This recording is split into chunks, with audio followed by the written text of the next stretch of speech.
Salut à tous, du coup je vous fais cet édito post-premier tour de l'élection présidentielle, histoire de vous faire un petit bilan d'étape de ce premier tour-là. Qu'est-ce qui est important à savoir, quelles sont les déflagrations, parce qu'il y en a eu plusieurs, quelles sont les conséquences, qu'est-ce qui va se passer maintenant, qui va reconstruire quoi, avec qui. Avant tout, je vous invite à vous abonner, mettre les notifications et les petits pouces afin de me permettre de vivre de ma chaîne. Et c'est parti, on va parler de ce premier tour de l'élection présidentielle qui était extrêmement intéressant et qui était passionnant à regarder, à suivre. Alors, comme vous le savez certainement, aujourd'hui, il y a eu donc l'élection hier, enfin le premier tour de l'élection présidentielle, et les deux finalistes sont Marine Le Pen et Emmanuel Macron. J'ai envie de dire que c'était très attendu, que ce soit ces deux-là qui passent. Ça fait un moment qu'ils étaient tous les deux en tête, même s'il y a des fluctuations, que il y en a certains qui montaient, qui descendaient, que Marine Le Pen elle-même, qui était deuxième, montait, descendait. Quand même, globalement, quand vous regardiez les rollings des sondages, quand même, quand vous regardez les courbes, quand vous regardez les places, en fait, quand même, globalement, Macron et Le Pen restaient quand même beaucoup, tous les deux, en haut du tableau. Et les places se jouaient entre les autres qui montaient, descendaient, l'ordre changeait souvent. Mais l'ordre changeait à partir du troisième. C'est-à-dire que vous aviez Mélenchon, Zemmour et Pécresse qui passaient de l'un à l'autre, comme ça, tous les deux, tous les trois. Mais en fait, quand même, même s'il y a quand même une certaine déflagration, quand même, le duel Macron-Le Pen était quand même un duel assez attendu. Et la personne Mélenchon était aussi une personne un peu attendue. Sur les 2 dernières semaines, on voyait Mélenchon monter, monter, monter. Euh, on a vu Zemmour depuis la guerre en Ukraine, on voyait Zemmour descendre, descendre, descendre. Donc, on voyait Pécresse, Zemmour et Mélenchon beaucoup fluctuer, mais jamais vraiment prendre une place définitive au final. Donc, ce duel, et même si Pécresse est extrêmement bas, même si Zemmour est extrêmement bas, même si le Parti Socialiste est extrêmement bas, ça fait quand même un moment que ce sont des partis. Enfin, ça fait un moment que ce sont le PS, pour le PS et la droite, les Républicains, ça fait un moment que ces gens descendent et que ces gens ne font plus rêver personne. Et ça fait un moment que ce n'est plus que des partis d'élus de notables. On a vu ça avec les régionales. La surprise, c'est surtout le score. La surprise ne se situe absolument pas au niveau des places ni du fait que ce soit Marine Le Pen et Macron le second tour. La surprise, c'est vraiment le score de Valérie Pécresse. Moi, je m'attendais à ce que Valérie Pécresse soit en troisième ou en quatrième. J'ai toujours pensé que la droite et la gauche allaient perdre. Et j'ai toujours pensé que ce serait Macron et Le Pen au deuxième tour. Moi, ce qui m'a le plus surpris, c'est le score de Valérie Pécresse. Je m'attendais à ce qu'elle soit à la place de Mélenchon, voire, c'est-à-dire troisième, voire quatrième max. Et là, ils en sont à un score tellement bas que légalement, ils ne seront même pas remboursés des frais de leur campagne. Donc, ça veut dire que non seulement ils sont en situation électorale vraiment particulière, c'est-à-dire vraiment au plus bas, au plus bas, au plus bas, mais en plus, ils vont avoir des problèmes financiers, ils sont en dessous des 5%, donc ils ne seront pas remboursés. Vous avez vu Valérie Pécresse, là, elle est en train de mendier les dons des militants pour que ça marche, pour renflouer les caisses du parti. Mais avec quel avenir? Parce que là, vous renflouez tout de suite. Mais quel est l'avenir du parti Les Républicains si moi je suis électeur Les Républicains qu'on me demande de l'argent pour renflouer le parti? Je commence à me dire, je vais mettre mon argent, mais dans quel but? Est-ce que le parti va survivre après les législatives? Parce que là, il s'agit de faire les législatives, d'essayer de sauver les meubles avec les législatives, de faire élire trois quatre députés. Mais en fait, après les législatives, qu'est-ce qui va se passer? Les gens vont-ils se séparer? Je ne sais pas. Et même pour les législatives, il y en a qui vont qui partiront pas sous la bannière LR. Ils vont pas partir sous la bannière LR. Il y en a, ils vont partir sur la Macronie et ses alliés. C'est-à-dire peut-être Horizon, Agir, Modem. Donc Édouard Philippe, Macron, Bayrou. Ou le mec là, comment il s'appelle? Le député là, qui a été ministre de la Culture, là, Franck Riester. On a le choix si on est LR et qu'on veut partir du côté de la Macronie. On a le choix d'aller sous Édouard Philippe, sous Bayrou, sous Franck Riester, qui sont des anciens les Républicains. Donc on peut dire qu'on ne rejoint pas exactement Macron, mais qu'on se met derrière les anciens camarades, machin. T'as le choix. Et t'as ceux qui sont du côté de Ciotti, qui vont peut-être partir chez Zemmour, parce que chez Zemmour, il y a Marion Maréchal, il y a le parti de Zemmour, il y a peut-être plusieurs structures aussi que tu peux te mettre sous bannière pour pas dire que t'es Reconquête ou que t'es Zemmour. Et puis tu te mets du côté de Zemmour, et puis ça sépare les Républicains en deux. Mais donc, si je suis les Républicains, donc ça c'est pour les législatives. Même les législatives sont pas jouées pour les Républicains. Parce que dans chaque circonscription, vous aurez peut-être, en fonction de qui a été élu en premier, en tête en fonction de qui est arrivé en premier pendant la présidentielle dans votre ville ou dans votre circonscription, vous avez intérêt à vous mettre derrière la bannière de celui qui est passé en premier. Donc, si c'est Macron qui est arrivé en premier chez vous, vous allez vous mettre dans la Macronie et affilié, puisque les Républicains sont pas passés, c'est pas les Républicains qui sont arrivés devant. Et si chez vous c'est Marine Le Pen qui arrive en premier, peut-être vous avez plus intérêt à aller sur la bannière Zemmour. Voire peut-être vous avez vos propres convictions et vos convictions, vos idées sont plus en accord avec celles de Zemmour ou avec celles de Macron et affiliés. Et dans ces cas-là, vous quittez le parti parce que le parti républicain, ils ont les deux, mais en fait, ça n'a conduit nulle part puisqu'ils ont perdu. Donc vous vous dites, ce parti est moribond. Il nous représente à peu près mes idées, mais en fait, il les a prises par intérêt parce qu'en fait, il y a deux lignes et qu'on n'a pas su choisir. Donc en fait, mes idées ne sont pas si bien représentées que ça et en plus, on a perdu. Bah, tu vas avoir Zemmour ou Macron. Voilà, c'est tout. Donc Valérie Pécresse, là, c'est chaud. Et le parti républicain, c'est chaud. Le parti républicain, c'est chaud. Donc, le parti républicain, là, même sur le financement n'est pas sûr. Les législatives ne sont pas sûres. Et après les législatives, on ne sait pas où ça va. Donc là, c'est chaud. Et puis, il faut qu'on parle de la gauche, hein. Anne Hidalgo, c'est pas possible, hein. 1,90%, hein. 1,90% pour le Parti Socialiste, hein. Le Parti Socialiste. C'est-à-dire le parti des travailleurs, le parti qui défend les travailleurs et les salariés, c'est-à-dire le parti qui a des idées, le parti qui donne, le parti qui a des avancées sociales, pas sociétales, hein, sociales, c'est-à-dire le camp des congés payés, le camp des salaires, le camp des 35 heures, le camp des lois sur le travail des salariés, des travailleurs, des ouvriers. C'est le camp, grosso modo, le camp des faibles, des pauvres, des salariés, des ouvriers, etc. Et donc ça a été, alors là il faut dire, hein, ça a été dévoyé totalement parce que Anne Hidalgo, s'il y a bien une fille dans cette campagne avec Macron qui était la candidate des métropolitains, des bobos et tout, c'était bien Anne Hidalgo, hein.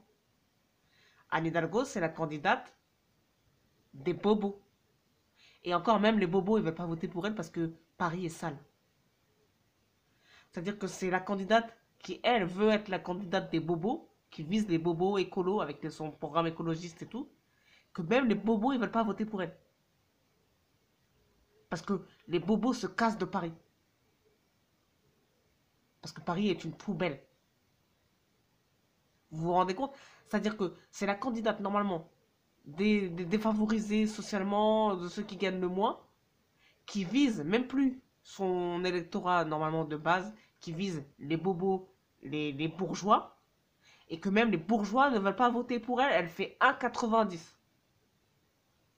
C'est quand même extraordinaire, hein. Elle va retourner à Paris, c'est le pugilat, hein. C'est le pugilat pour elle. Les gens vont se foutre de sa gueule.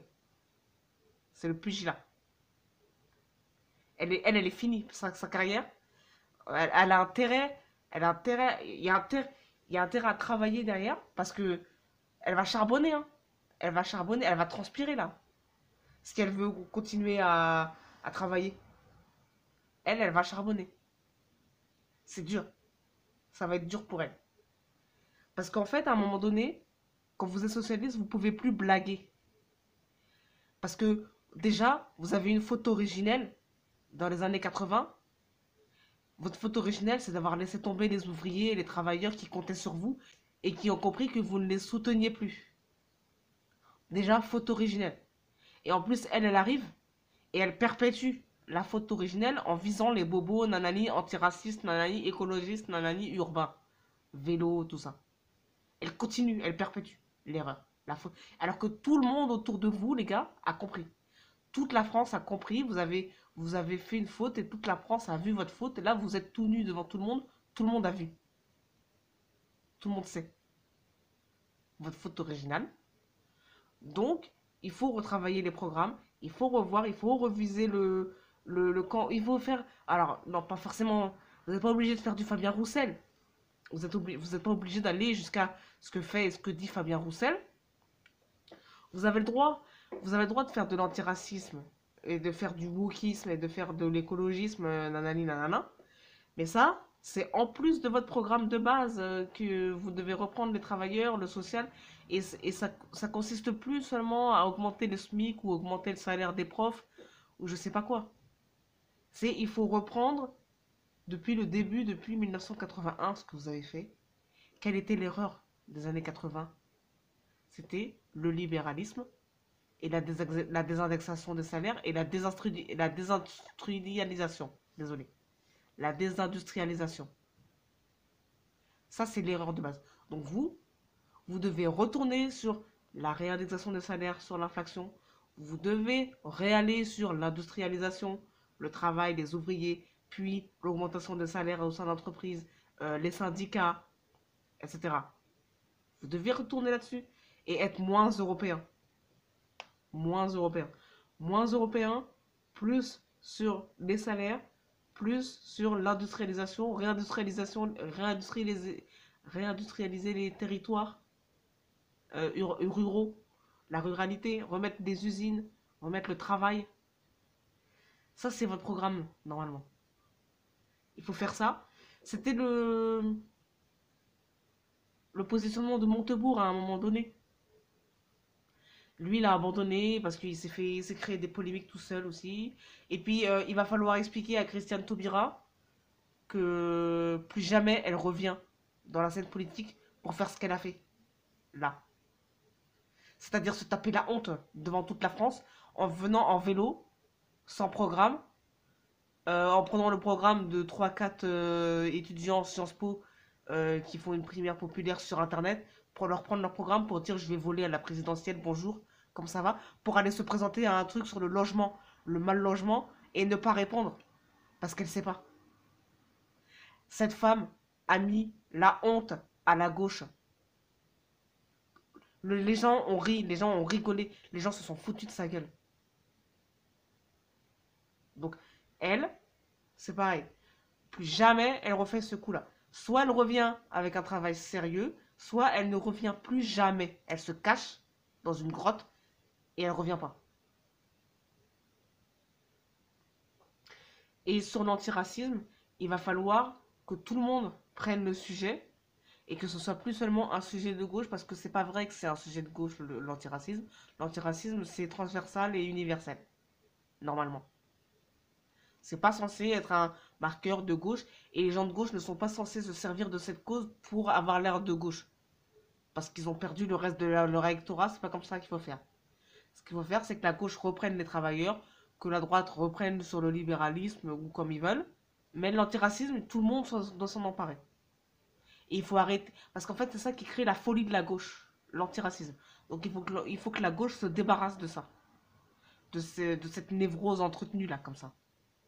Il faut que la gauche arrête ça. Bon, quant aux deux finalistes, Macron-Le Pen, moi je suis réjoui ni par l'un ni par l'autre, personnellement, mais c'est mon opinion. Parce que Macron, on sait tous que c'est le candidat des métropoles, des riches, lui-même optimiseur fiscal, puisque c'est sorti là, vous allez voir la chaîne Off Investigation. Ils ont sorti un dernier documentaire sur Macron où ils soupçonnent Macron d'avoir sorti de l'argent quand il était chez Rothschild et de l'avoir mis dans des paradis fiscaux dans les îles britanniques avant d'être élu. Donc ça veut dire que nous avons élu et nous comptons garder quand même un optimiseur fiscal.